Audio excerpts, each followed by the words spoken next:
Good morning to you all kids, and this is the fifth chapter of your English 2 book. Now we will do the revisions only क्योंकि सारे chapters complete हो चुके हैं. You will get the written works जिसमें भी question answers आपको नहीं मिले और the sentences are not done.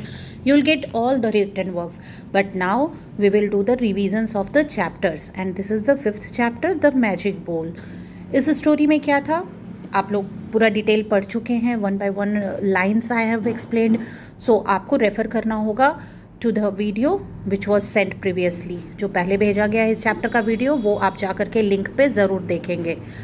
But in brief I will explain you what was the gist of the chapter कि क्या उसमें था उस स्टोरी में. कि एक बहुत ही गरीब इंसान रहता था, गरीब आदमी था, और वो इतना भी नहीं अर्न कर पाता था कि अपनी फैमिली को जितनी भी ज़रूरतें हैं, जो बेसिक नीड्स होते हैं, वो उनके फुलफ़िल कर सके, उन्हें हर चीज़ प्रोवाइड कर सके. तो उसकी वाइफ उससे बहुत गुस्सा करती रहती है हमेशा.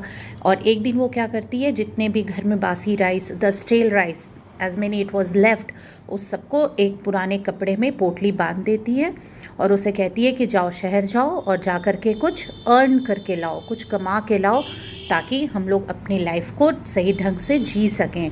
ओके और उसे जाने को बोल देती है. तो you can see in the picture the man is going to the city for earning.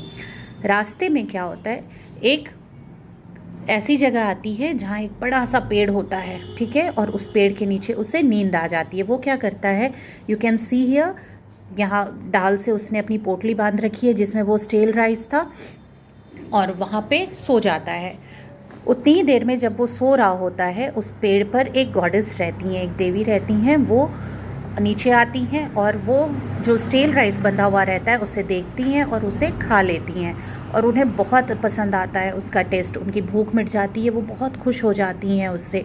तो वो सोचती हैं कि मैंने इसका स्टेल राइस खाया तो मुझे इसे रिटर्न में कुछ देना चाहिए, नहीं तो ये भी तो भूखा रह जाएगा, इसका खाना था जो मैंने खा लिया. So what she did, she gave the magic bowls. ये 4 मैजिक बोल्स उन्होंने वहाँ पे छोड़ दिए और वहाँ से गायब हो गई. जब इसकी नींद खुलती है इस पुअर मैन की, तो वो देखता है कि उसका स्टेल राइस वाला जो पोटली था वो वहाँ पे है नहीं, और ये 4 बोल्स वहाँ पे पड़े हैं. और वो उसको जैसे ही उसने उसे पटका तो उसमें से क्या निकलते हैं, 4 सर्वेंट्स बाहर आते हैं. और वो बिल्कुल तैयार रहते हैं, हर तरह के अलग अलग प्लेट्स में different kinds of dishes and so many things जो वो खा सकता है.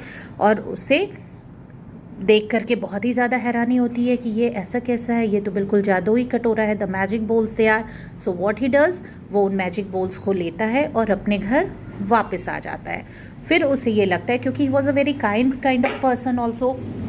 सो व्हाट ही डज, वो पूरे गांव को, सारे विलेजर्स को अपने यहाँ खाने पे बुलाता है कि आप सभी लोग मेरे यहाँ खाना खाने आइए. वो बहुत शौक से सबको इनवाइट करता है. कुछ लोग उसका मजाक भी बनाते हैं, कुछ हंसते हैं कि जो गरीब के यहाँ खाने जाता है वो तो भूखे ही वापस आता है, वो कभी पेट भर के नहीं आएगा. कुछ मजाक भी बनाए, बहुत तरह की बातें करते हैं वो लोग. But when they went there, जब वो लोग उसके यहाँ जाते हैं खाने के लिए, तो क्या होता है, ये 4 सर्वेंट्स बहुत ही तरीके से बड़े बड़े प्लेट्स में डिशेस लेकर के तैयार रहते हैं और सबको भर पेट खाना खिलाते हैं. They all were very happy with the delicious dishes and the feast the man has given. Okay, सभी लोग खुश हो जाते हैं और सभी जगह उसकी चर्चा होने लगती है. जब ये चर्चा सब जगह होती है तो उसी गांव में एक रिच मैन भी रहता था.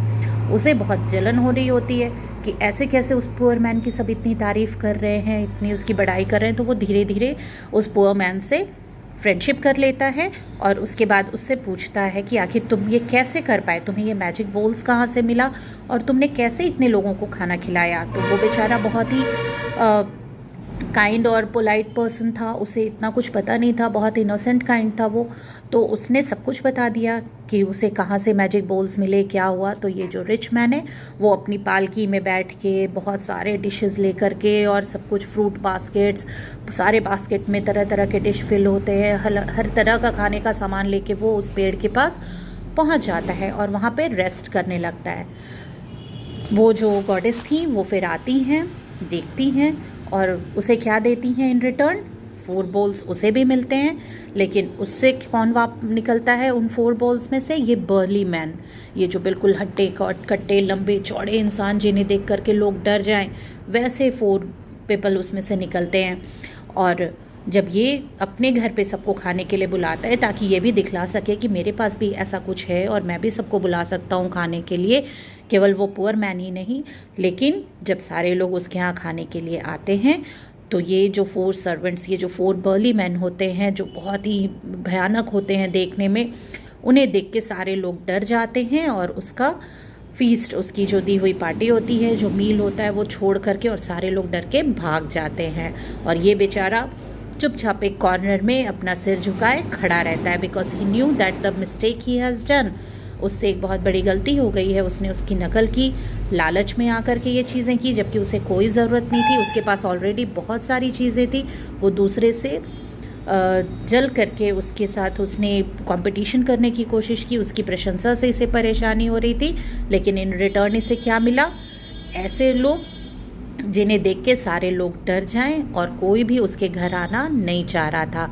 So he felt guilty for that. Okay, so you should not do what the others are doing. आपको दूसरों को देख के जलना नहीं है, कोई कंपटीशन नहीं करना है। आप बिल्कुल साफ मन से, इनोसेंटली आपको अपना वर्क करना है, ना कि दूसरों की देखा देखी करनी है कि कोई कुछ कर रहा है तो वो मुझे भी करना है, या किसी के पास कोई सामान है तो वो मुझे भी चाहिए।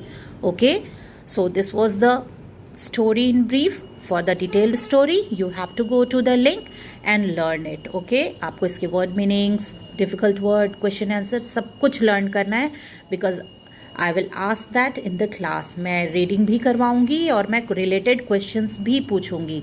Okay, thank you.